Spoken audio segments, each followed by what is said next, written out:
খুব গুরুত্বপূর্ণ যে কথাটি বারবার স্মরণ রাখতে হবে।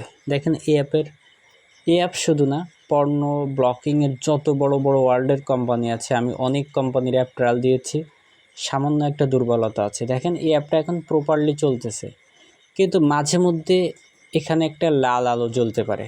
যেমন আমি দেখেন আরেকটা দেখাচ্ছি, স্বাভাবিকভাবে এরকম থাকবে, তাই না? তখন বুঝবেন যে অ্যাপটা ভালো চলতেছে, কোনো সমস্যা নাই।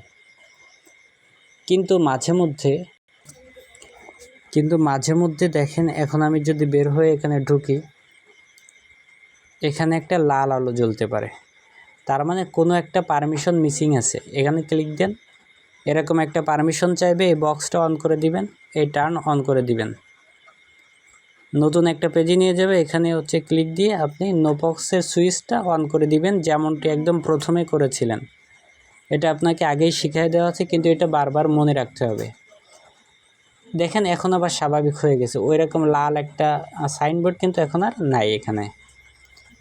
তো এই লাল সাইনবোর্ড অর্থাৎ তখন একটু দুর্বল হয়ে যায় অ্যাপটা। এই দুর্বলতা কখন তৈরি হবে এটা আপনি আমি কেউ জানি না। এটা মাসে বছরে 2-1 বার তৈরি হতেও পারে, নাও পারে। কোনো মোবাইলে বেশি হতে পারে, কোনো মোবাইলে একদমই নাও হতে পারে। তো এটা আপনার হাতে, আমাদের হাতে, কারোর হাতেই নাই, বুঝতে পারছেন?